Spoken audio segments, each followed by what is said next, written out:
قد نادينا بالمروح هدينا من مكة حبيبي نور سطع المدينة. اللهم صل وسلم وبارك عليه. اعوذ باللہ من الشیطان الرجیم. بسم اللہ الرحمن الرحیم. نحمد و نصلی علی رسولہ الکریم. اما بعد. پیارے بچوں، السلام علیکم ورحمۃ اللہ وبرکاتہ. آپ لوگوں نے یقیناً حضرت سعد بن ابی وقاص رضی اللہ تعالیٰ عنہ کے بارے میں جو سنا ہے تو اور زیادہ سننے کے آپ لوگ خواہش مند ہوں گے. پیارے بچوں، حضرت سعد رضی اللہ تعالیٰ عنہ جہاں بہت زیادہ ہمارے نبی صلی اللہ علیہ وسلم سے محبت کرتے تھے، وہیں بہت زیادہ وہ اللہ کی راہ میں خرچ بھی کرنے والے تھے. جب وہ مکہ آ کر بیمار ہو گئے اور ہمارے نبی صلی اللہ علیہ وسلم نے انہیں دعا دی کہ اللہ تعالیٰ انہیں شفا عطا فرمائے، اس موقع پر حضرت سعد رضی اللہ تعالیٰ عنہ نے کہا کہ اللہ کے رسول صلی اللہ علیہ وسلم، میرے پاس جتنا مال ہے میں اس میں سے 2 حصہ اللہ کی راہ میں دیتا ہوں اور 1 حصہ اپنی اولاد کے لیے. تو اللہ کے رسول صلی اللہ علیہ وسلم نے کہا نہیں، اور کم دو، اپنی اولادوں کے لیے رکھو. پھر حضرت سعد رضی اللہ تعالیٰ عنہ نے کہا کہ اللہ کے رسول صلی اللہ علیہ وسلم، میں آدھا مال اللہ کی راہ میں دیتا ہوں اور آدھا اپنی اولاد کے لیے رکھتا ہوں. پیارے بچوں، اللہ کے رسول صلی اللہ علیہ وسلم نے کہا کہ اے سعد، اپنے مال میں سے 2 حصہ اپنی اولاد کے لیے رکھو اور 1 حصہ اللہ کی راہ میں دو. پیارے بچوں، دیکھیے ہمارے صحابہ کرام کو کتنی زیادہ اللہ کی راہ سے محبت تھی، اپنی اولاد سے بڑھ کر اللہ کی راہ میں دینا چاہتے تھے. حضرت سعد بن ابی وقاص رضی اللہ تعالیٰ عنہ کی محبت اور اللہ کی راہ میں خرچ ایک طرف، اور دوسری طرف ان کا اللہ کی راہ میں جہاد کرنے کا جذبہ ایک طرف. پیارے بچوں، انہوں نے پوری زندگی اللہ کی راہ میں جہاد کرنے میں گزار دی، اور ان کا سب سے بڑا کارنامہ ہے، وہ کارنامہ ہے عراق کی فتح، کہ کس طرح انہوں نے عراق کو فتح کیا. پیارے بچوں، عراق کی فتح کے تعلق سے آتا ہے کہ حضرت عمر رضی اللہ تعالیٰ عنہ نے جب وہ خلیفہ ہوئے تو انہوں نے حضرت ابو عبیدہ بن جراح رضی اللہ تعالیٰ عنہ کو عراق کی فتح کے لیے روانہ کیا. پیارے بچوں، کچھ وقت بعد حضرت ابو عبیدہ بن جراح رضی اللہ تعالیٰ عنہ شہید ہو گئے. حضرت عمر رضی اللہ تعالیٰ عنہ نے ان کے بعد حضرت مسنہ رضی اللہ تعالیٰ عنہ کو ان کی جگہ روانہ کر دیا. پیارے بچوں، حضرت مسنہ بھی دن رات اللہ کی راہ میں لڑتے رہے، یہاں تک کہ وہ عراق کی سرحدوں تک پہنچ گئے تھے. اس کے بعد حضرت مسنہ رضی اللہ تعالیٰ عنہ بھی شہید ہو گئے. اب معاملہ یہ آیا کہ عراق کی ہم سرحد تک پہنچ گئے ہیں، اب ان کے عراق کے اندر داخل ہونا ہے، بہت زیادہ طاقت اور قوت بھی چاہیے، مال بھی چاہیے، اور ساتھ ساتھ میں کوئی ایسا مجاہد ہونا چاہیے جس کے اندر دین کا بہت زیادہ جذبہ ہو. جب مدینہ میں مشورہ کے لیے حضرت عمر رضی اللہ تعالیٰ عنہ نے صحابہ کرام کو جمع کیا اور سب سے مشورہ لیا گیا، تو اکثر لوگوں کی یہ رائے تھی کہ حضرت عمر رضی اللہ تعالیٰ عنہ خود کیا کرے، سپہ سالاری کا کام انجام دے، کیونکہ یہ بہت بڑی جنگ تھی.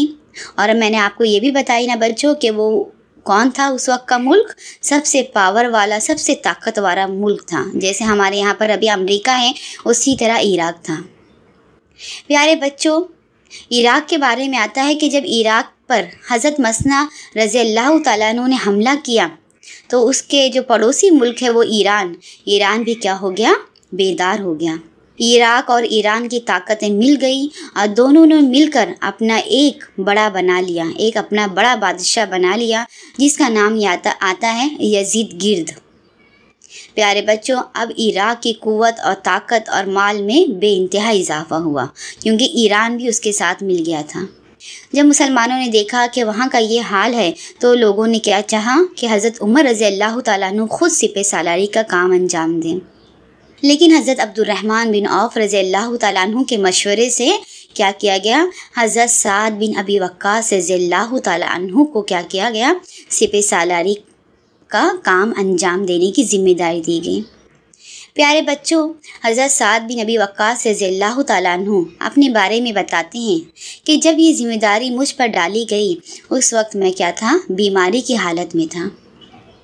اور بچوں، بیماری یہ تھی کہ وہ میدان جنگ میں تیزی سے دوڑ نہیں سکتے تھے، تیزی سے چل نہیں سکتے تھے۔ لیکن جب حضرت عمر رضی اللہ تعالیٰ عنہ جو کہ امیر ہیں، جیسے ہی امیر نے حکم دیا فوراً حضرت سعد رضی اللہ تعالیٰ عنہ اطاعت کے لیے کیا ہو گئے؟ تیار ہو گئے۔ پیارے بچوں، یہ جب تک جذبہ ہمارے اندر نہیں ہوگا امیر کی اطاعت کا، ہم کوئی بہت بڑا کارنامہ انجام نہیں دے سکتے۔ حضرت سعد بن ابی وقاص رضی اللہ تعالیٰ عنہ گھوڑے پر سوار ہو گئے اور ان کے ساتھ پورا لشکر تھا۔ حضرت عمر رضی اللہ تعالیٰ عنہ گھوڑے کے پاس آئے اور حضرت سعد رضی اللہ تعالیٰ عنہ کو کیا کی؟ قیمتی ہدایتیں عطا فرمائی۔ کہا کہ اے سعد، تم ایک بہت بڑی قوم کو کیا کرنے جا رہے ہو؟ تباہ و برباد کرنے جا رہے ہو۔ ایک بہت بڑے ملک پر اسلامی جھنڈا لہرانے جا رہے ہو۔ تو تم کیا کرنا؟ اللہ کے حضور زیادہ گریزاری کرتے رہنا، گڑ گڑاتے رہنا، کیونکہ اللہ کی طاقت اور قوت کے بغیر ہم کوئی کیا کر سکتے ہیں؟ بڑا کارنامہ انجام نہیں دے سکتے ہیں۔ ہمیشہ اللہ کی مدد پہ کیا کرتے رہنا؟ بھروسہ کرتے رہنا۔ پیارے بچوں، حضرت سعد بن ابی وقاص رضی اللہ تعالیٰ عنہ جب عراق کی سرحدوں پر جب آ گئے، عراق کی سرحد سے پہلے ایک بہت بڑا ملک آتا ہے جسے قادسیہ کہا جاتا ہے، اور یہ جنگ قادسیہ کے نام سے مشہور ہوئی۔ وہاں پر آ کر انہوں نے سب سے پہلے کیا کیا؟ ایک صحابی حضرت عاصم رضی اللہ تعالیٰ عنہ کو بادشاہ کے دربار میں بھیجا تاکہ وہ بات چیت کرے۔ اگر بات چیت سے مسئلہ حل ہو جاتا ہے تو جنگ کی نوبت نہ آئے۔ پیارے بچوں، حضرت عاصم رضی اللہ تعالیٰ عنہ جب یزید گرد کے دربار میں گئے اور انہوں نے کہا کہ اگر تم اسلام قبول کر لو گے تو تمہارے لیے امان ہے، تمہاری حفاظت ہم کریں گے، اور اگر تم اسلام قبول نہیں کرو گے تو تمہیں کیا کرنا پڑے گا؟ ٹیکس دینا پڑے گا۔ پیارے بچوں، وہ بادشاہ بہت مغرور اور بہت گھمنڈی تھا۔ اس نے کیا کہا؟ اگر جو لوگ پیغام پہنچانے آتے ہیں نا، اسے سفیر کہا جاتا بچوں، اگر سفیر کا قتل جائز ہوتا تو میں تمہیں قتل کر دیتا، جاؤ تم میرے سامنے سے ہٹ جاؤ۔ اور بچوں، اس نے ان کی تذلیل کرنے کے لیے، انہیں نیچا بتانے کے لیے کیا کیا؟ لوگوں سے کہا کہ جاؤ اس کے سر پر مٹی کا ٹوکرا رکھ دو۔ پیارے بچوں، ان کے سر پر مٹی کا ٹوکرا رکھ کے کیا کیا گیا؟ محل سے نکالا گیا۔ سوچے کتنے بہترین صحابی تھے کہ یہ سلوک کیا جا رہا ہے، اور بہت خوشی خوشی ٹوکرا لیے حضرت سعد بن ابی وقاص رضی اللہ تعالیٰ عنہ کی خدمت میں حاضر ہو گئے، اور جو ان کے الفاظ ہیں وہ یہ ہے کہ اے سعد، زمین ہم کو مبارک ہے، یعنی جس بادشاہ نے خود اپنی زمین کی مٹی ہمارے حوالے کر دی، یقیناً اللہ کے رسول صلی اللہ علیہ وسلم کی جو پیشن گوئی تھی، یہ زمین اب ہمیں بہت جلد نصیب ہو جائے گی۔ پیارے بچوں، جتنا ہمیں آپ صلی اللہ علیہ وسلم کی باتوں پر یقین ہوگا، اتنا ہی اللہ تعالیٰ ہمیں کیا کرے گا؟ اللہ تعالیٰ ہمیں ہر جگہ کامیابی عطا فرمائے گا، بشرط یہ ہے کہ ہمیں اللہ کی رسول کی باتوں پر کیا ہونا چاہیے؟ سچے دل سے یقین ہونا چاہیے۔ صحابہ کرام کو، حضرت عاصم رضی اللہ تعالیٰ عنہ کو اللہ کے رسول صلی اللہ علیہ وسلم کی پیشن گوئی پر سچے دل سے یقین تھا، کیونکہ ہمارے نبی صلی اللہ علیہ وسلم نے پیشن گوئی کی تھی نا حضرت سعد کو کہ تم اس وقت تک نہیں مر سکتے جب تک کہ تم کیا کرو گے؟ ایک بڑی قوم کو کیا کرو گے؟ تباہ و برباد نہیں کرو گے۔ پیارے بچوں، اس کے بعد حضرت سعد بن ابی وقاص رضی اللہ تعالیٰ عنہ اور عراق کی کیا ہوئی؟ بہت بڑی جنگ ہوئی۔ کہا جاتا ہے کہ اس سے بڑی جنگ آج تک اسلام میں نہیں ہوئی تھی، جو جنگ قادسیہ کے نام سے مشہور ہوئی۔ یہ جنگ لگاتار 3-4 دنوں تک بڑے پیمانے پہ چلتی رہی۔ اس موقع پر جو وہاں کا بادشاہ تھا یزید گرد، اس نے اپنا سپہ سالار بھیجا، اور بچوں اس کے سپہ سالار کا نام آپ لوگ جانتے ہوں گے، اس کا نام ہے رستم۔ کہانیوں میں بھی آپ نے سنا ہے نا کہ رستم کی طاقت، تو اصل میں یہ وہی رستم تھا جو یزید گرد کا کیا تھا؟ وزیر تھا، اور یہ بہت طاقت، بہت قوت والا اور بہت گھمنڈی انسان تھا، لیکن اللہ کے آگے کسی کی نہیں چلتی ہیں۔ ان لوگوں نے سوچا کہ ہم ان کو تباہ برباد کر دیں گے، لیکن کچھ لوگوں نے کچھ ہزاروں کی تعداد نے مل کر کیا کیا، اتنی بڑی قوم کو تباہ و برباد کر دیا۔ آخر ایک وقت ایسا آیا کہ حضرت سعد بن ابی وقاص رضی اللہ تعالیٰ عنہ نے وہاں پر کیا کیا، اسلامی جھنڈا لہرا دیا۔ رستم اور یزید گرد وہاں سے کیا ہوئے، بھاگ ہوئے۔ جب حضرت سعد بن ابی وقاص رضی اللہ تعالیٰ عنہ نے وہاں کے محل میں گئے، کسریٰ کے محل میں جب گئے، وہاں کا جب خزانہ دیکھا تو بچوں خربوں کی تعداد میں ان کے پاس سونا موجود تھا۔ حضرت سعد رضی اللہ تعالیٰ عنہ نے اس وقت اللہ سے دعا کی کہ اے اللہ تعالیٰ، دنیا کی محبت ہمارے دلوں سے تو دور کر دینا۔ اور وہاں کے بادشاہ کا لباس حضرت عمر رضی اللہ تعالیٰ عنہ کو روانہ کیا، اور وہاں کا جو مال غنیمت تھا وہ روانہ کیا۔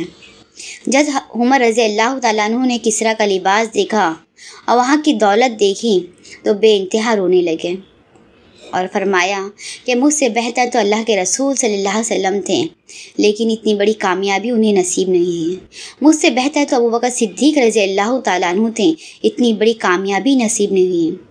میرے دور میں اللہ تعالیٰ نے اتنی بڑی کامیابی نصیب کی ہے، کہیں یہ میری آزمائش تو نہ ہو۔ پیارے بچوں، صحابہ کرام کو جب بہت اچھی چیز بھی ملتی تو یہ سوچتے کہیں یہ ہماری آزمائش تو نہیں ہے۔ اللہ بچوں دے کر بھی آزماتا ہے اور اللہ تعالیٰ لے کر بھی آزماتا ہے۔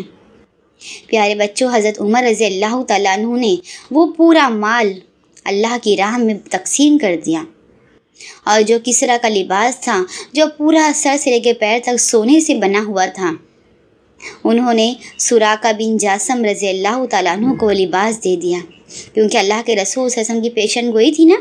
جب ہمارے نبی صلی اللہ علیہ وسلم جب ہجرت کے لیے جا رہے تو اللہ کے رسول نے حضرت سراقہ سے کہا تھا نا کہ تمہیں کیا ملیں گے، کسریٰ کے خزانوں میں سے اللہ تعالیٰ تمہیں وہاں کی کیا کرے گا، خزانے عطا فرمائے گا۔ تو اسی لیے حضرت عمر رضی اللہ تعالیٰ عنہ نے سراقہ بن جاسم کو کسریٰ کا لباس عطا کر دیا۔ پیارے بچوں، حضرت سعد بن ابی وقاص رضی اللہ تعالیٰ عنہ عراق کے فاتح تھے، وہاں کے وہ سردار بنائے گئے۔ ایک موقع پر حضرت عراق سعد رضی اللہ تعالیٰ عنہ نے کہا کہ عمر، یہاں کے لوگ بہت زیادہ دنیا پرست ہیں، آپ کوئی ایسا شہر بنائیے جہاں پر کیا ہو، اللہ کی عبادت کی جائے۔ تو حضرت عمر رضی اللہ تعالیٰ عنہ کے حکم سے حضرت سعد رضی اللہ تعالیٰ عنہ نے کوفہ کی تعمیر کی۔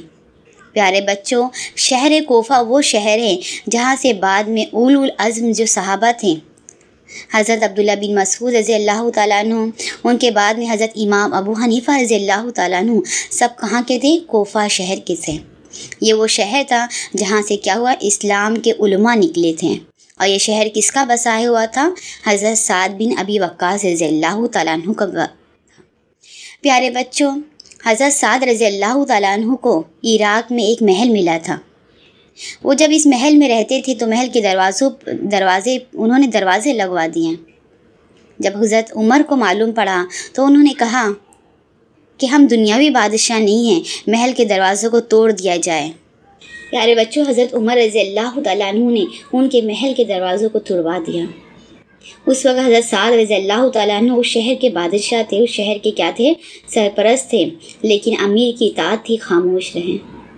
پیارے بچوں، کچھ وقت بعد حضرت عمر رضی اللہ تعالیٰ عنہ نے ان کی تمام ذمہ داریوں سے ان کو ہٹا دیا، انہیں واپس مدینہ منورہ بلا دیا گیا، اور کیا کہا کہ اے سعد، لوگوں نے تمہارے بارے میں شکایتیں کی ہیں کہ تم نمازوں کو بہت مختصر ادا کرتے ہو، اب تم کیا کرو، یہیں رہو۔